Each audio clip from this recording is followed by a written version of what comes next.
तर विद्यार्थ्यांना एखाद्या स्पेशल आणि फ्रेश सुपर क्लासमध्ये सर्वांचेच रोजच्यासारखेच मनापासून स्वागत आहे. सुपर क्लासमध्ये आज देखील आपण ठाणे महानगरपालिका तसेच कल्याण डोंबिवली महानगरपालिका या दोन्हीही भरतीसाठी उपयुक्त असणारे जनरल नॉलेज कव्हर करणार आहोत. सर्वांनी ज्या सुपर क्लासला सुरूपासून शेवटपर्यंत नक्कीच पाहायचं आहे.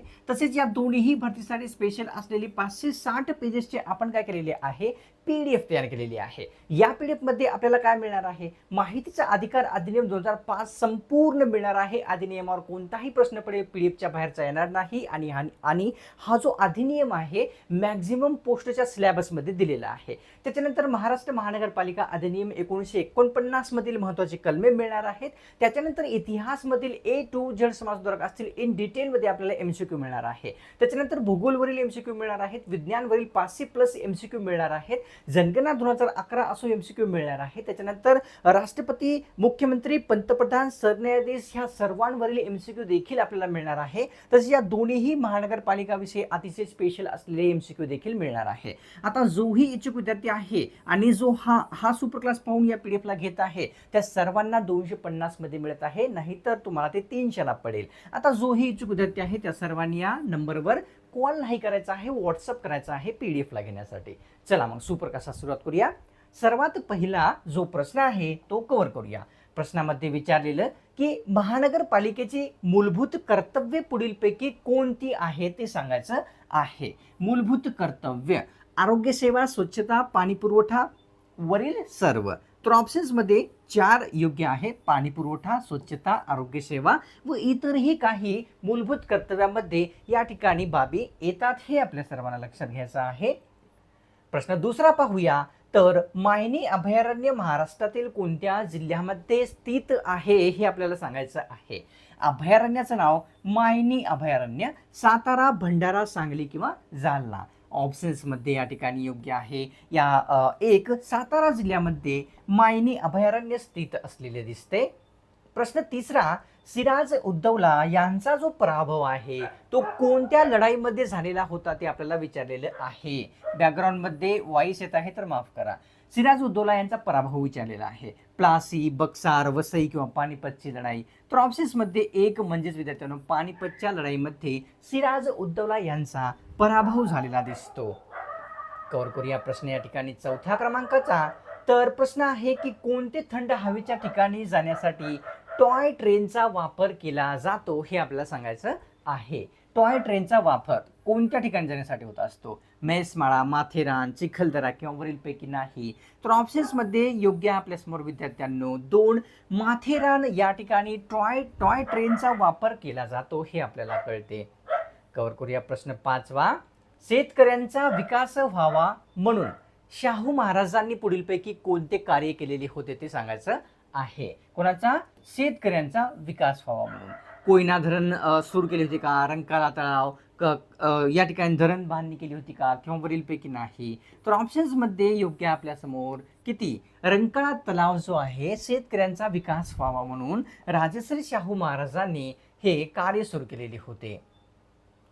छत्रपती शिवाजी महाराज वस्तू संग्रहालय महाराष्ट्रातील कोणत्या जिल्ह्यामध्ये स्थित आहे हे विचारलेलं. छत्रपती शिवाजी महाराज वस्तू संग्रहालय जालना, सातारा, पालघर किंवा रायगड. तर ऑप्शन्समध्ये 2 योग्य राहील, म्हणजेच सातारा या जिल्ह्यामध्ये छत्रपती शिवाजी महाराज वस्तू संग्रहालय हे असलेले दिसते. भारतामध्ये बेरोजगारीचे प्रमाण आहे ते किती टक्के दिसते? सरासरी किती टक्के बेरोजगारी आहे आपल्या देशामध्ये?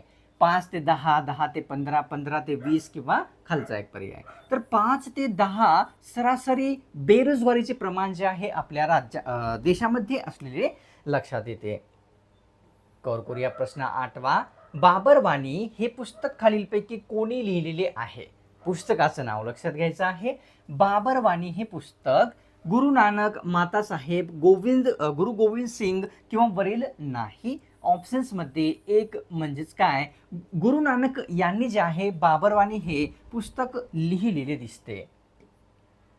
कव्हर करूया प्रश्न 9व्या क्रमांकाचा. रिहंद धरण उत्तर प्रदेशामध्ये आहे. जर तुम्हाला माहित नसेल तर आता कळालेलं आहे. रिहंद धरण उत्तर प्रदेशात आहे. तर विचारलेलं आहे की ते उत्तर प्रदेशातील कोणत्या जिल्ह्यामध्ये येते. प्रयागराज, आग्रा, मथुरा किंवा सोनभद्र. ऑप्शन्समध्ये 4 सोनभद्र जिल्ह्यामध्ये जे की उत्तर प्रदेशामध्ये आहे त्या ठिकाणी रिहंद धरण आहे. प्रश्न 10वा. सर्वात कमी वनक्षेत्र महाराष्ट्रातील कोणत्या जिल्ह्यात आहे हे सांगायचं आहे. सर्वात कमी वनक्षेत्र नांदेड, हिंगोली, लातूर किंवा परभणी. ऑप्शन्समध्ये योग्य आपल्यासमोर 3 लातूर जिल्ह्यामध्ये सर्वात कमी वनक्षेत्र असलेले दिसते. प्रश्न 11वा. रावत भाटा अणुविद्युत प्रकल्प भारतातील कोणत्या राज्यामध्ये येतो किंवा आहे हे सांगायचं आहे. रावत भाटा अणुविद्युत प्रकल्प गुजरात, महाराष्ट्र, राजस्थान किंवा बिहार. ऑप्शन्समध्ये योग्य आहे 3. राजस्थान या राज्यामध्ये रावत भाटा अणुविद्युत प्रकल्प जो आहे तो दिसतो. 12व्या प्रश्नात विचारलेले की भारतातील पहिली कागद गिरणीची जी स्थापना आहे ती कोणत्या ठिकाणी झालेली आहे ते विचारलेलं आहे. पहिल्या कागद गिरणीची स्थापना लखनौ, मुंबई, दिल्ली किंवा सेरामपूर. तर ऑप्शन्समध्ये 4. सेरामपूर या ठिकाणी 1812 मध्ये पहिल्या कापड गिरणीची स्थापना झालेली होती. प्रश्न या ठिकाणी कव्हर करूया आपल्यासमोर जो की 13वा आहे. परतीचा पाऊस जो आहे पुढीलपैकी कोणत्या राज्याकडून येतो ते सांगायचं आहे. परतीचा पाऊस ऑप्शन्समध्ये दिलेले गुजरात, राजस्थान, बिहार किंवा गोवा. तर ऑप्शन्समध्ये योग्य आहे आपल्यासमोर 2. राजस्थान कडून जे आहे परतीचा पाऊस येतो हे आपल्या महाराष्ट्रामध्ये कळते. प्रश्न 14वा. लोकसभेची जी स्थापना आहे ती कोणत्या वर्षी किंवा कोणत्या दिवशी झालेली होती. लोकसभेची स्थापना दिवस वर्ष 12 एप्रिल 1952, 14 एप्रिल, 15 एप्रिल किंवा 17 एप्रिल 1952.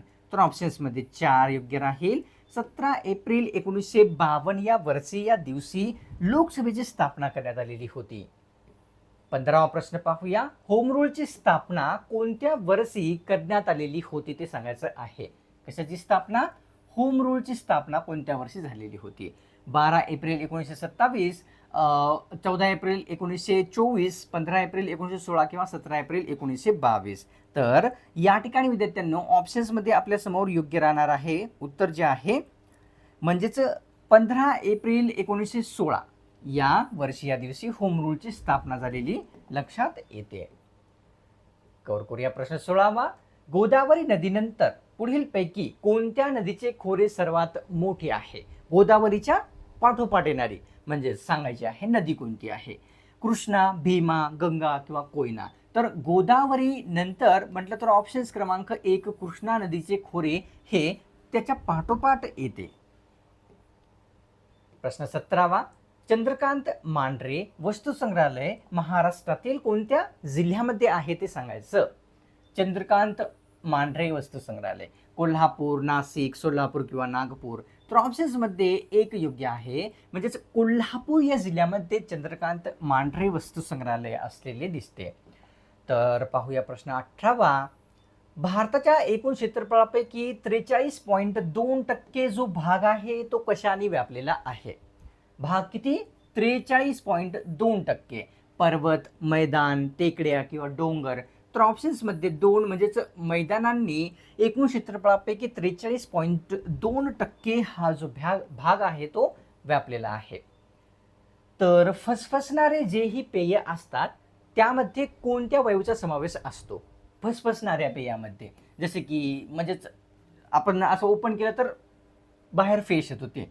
फॉस्फरस, अमोनिया, मिथेन किंवा कार्बन डायऑक्साईड. तर फसफसणाऱ्या पेयामध्ये कार्बन डायऑक्साईडचा समावेश असतो हे कळते.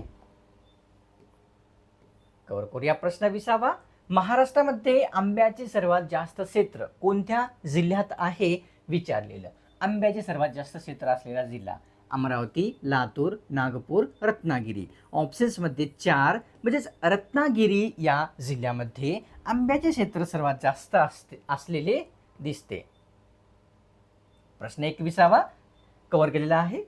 बलसागर भारत हो ही शिकवण जी आहे ती कोणामार्फत देण्यात आलेली होती ती सांगायचं आहे. बलसागर भारत हो स्वामी विवेकानंद, साने गुरुजी, संत तुकाराम महाराज किंवा संत गाडगे बाबा.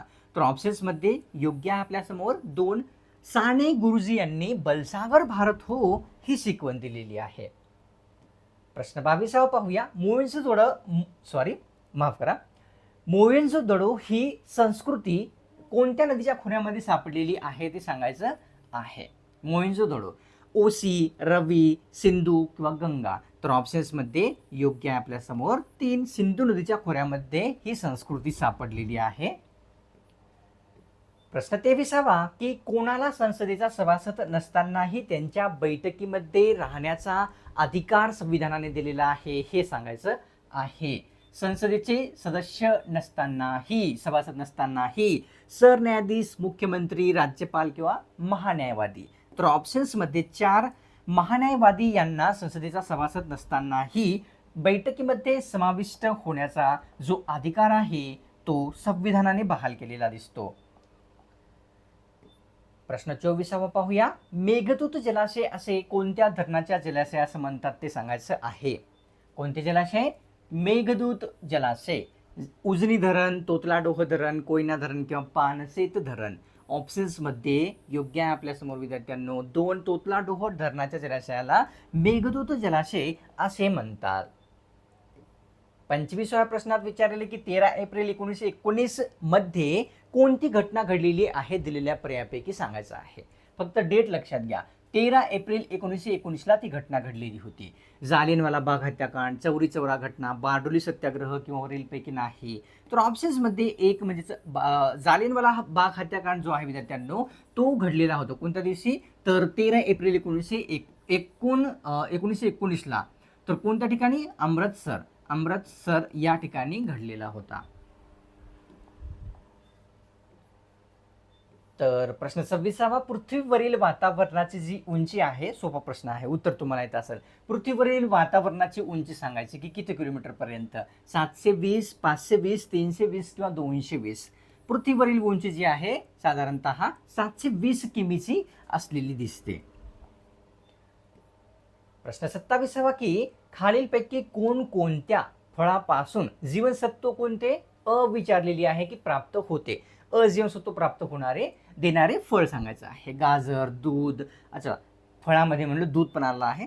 पपई किंवा वरील सर्व. तर ऑप्शन्समध्ये 4 योग्य राहील. म्हणजेच पपई, दूध, गाजर म्हणजे या सर्वांपासून अजीवनसत्व साधारणतः आपण पाहिलं तर प्राप्त होत असते. प्रश्न 28 देवा पाऊस पडू दे हे कोणत्या प्रकारचे वाक्य आहे? वाक्याचा प्रचार आपल्याला सांगायचा आहे, प्रकार सांगायचा आहे. वाक्य आहे देवा पाऊस पडू दे. होकारार्थी आहे का? आज्ञार्थी, नकारार्थी किंवा वरील नाही. तर ऑप्शन्समध्ये योग्य आहे विद्यार्थ्यांनो 2. आज्ञार्थी वाक्य आहे. देवा पाऊस पडू दे ही आपण आज्ञा करत आहोत, तर आज्ञार्थी वाक्य असलेले दिसते. तर या ठिकाणी दमणगंगा ही खालीलपैकी कोणत्या भागातील अति उत्तरेकडील नदी आहे ते सांगायचं आहे. स्पेशली अति उत्तरेकडील ही दमणगंगा नदी आहे, सर्वांनाच माहित आहे, पण कोणत्या भागातील आहे? मराठवाडा, कोकण, विदर्भ किंवा वरीलपैकी नाही. ऑप्शन्समध्ये योग्य आहे आपल्यासमोर 2 म्हणजेच कोकण भागातील अति उत्तरेकडील दमणगंगा ही नदी आहे. प्रश्न 30 की कोणत्या ज्योतिर्लिंगामध्ये 3 चांदीने मढवलेली लिंगे आहेत हे आपल्याला सांगायचं आहे. तो ज्योतिर्लिंग कोणता आहे? 3 चांदीने मढवलेली त्या ठिकाणी लिंगे आहेत. भीमाशंकर, घृष्णेश्वर, त्र्यंबकेश्वर किंवा औंढा नागनाथ. तर ऑप्शन्समध्ये या ठिकाणी योग्य आहे 3 त्र्यंबकेश्वर हे ज्योतिर्लिंग स्थान या ठिकाणी जे आहे 3 चांदीने मढवलेली लिंगे असलेली दिसतात. अतिशय महत्त्वाचे पुन्हा एकदा रिमाइंडर आहे. ठाणे महानगरपालिका असो किंवा कल्याण डोंबिवली महानगरपालिका असो या दोन्ही भरतीसाठी 560 पेजेसची PDF तयार केलेली आहे. ही PDF सध्या हा सुपर क्लास जो पाहून घेत आहे त्यांना 250 मध्ये मिळत आहे. घेण्यासाठी या नंबरवर आपल्याला कॉल नाही करायचा, व्हॉट्सअप करायचा आहे. जोही इच्छुक विद्यार्थी आहे त्या सर्वांनी तर नक्कीच करायचं आहे. तुमची मी त्या ठिकाणी वाट पाहत आहे. आणि तुम्ही चॅनलवर नवीन आला असाल तर काय करायचं आहे, चॅनलला सबस्क्राईब लगेच करून घ्या, कारण हा पेपर दिल्याच्या नंतर पुढेही तुम्ही फॉर्म भरणार आहात त्याविषयीही अशाच प्रकारचे स्पेशल सुपर क्लास आपण कव्हर करणार आहोत. सबस्क्राईब केल्याने काय होईल की पुढची सुपर क्लास त्या एक्झाम विषयी जेव्हा कधी अपलोड होईल ना त्याची जी नोटिफिकेशन आहे ना ते अपलोड करता तुमच्या स्मार्टफोनवर, मोबाईलवर प्राप्त होऊन जाईल. तर लगेच करून घ्या. सुपर क्लासला एक लाईक करून तुमच्यातर्फे थोडासा मोटिवेशन जो आहे, प्रोत्साहन जो आहे तो मला नक्कीच दाखवायचा असतो. चला मग भेटूया पुढच्या एका नव्या स्पेशल आणि फ्रेश सुपर क्लासमध्ये.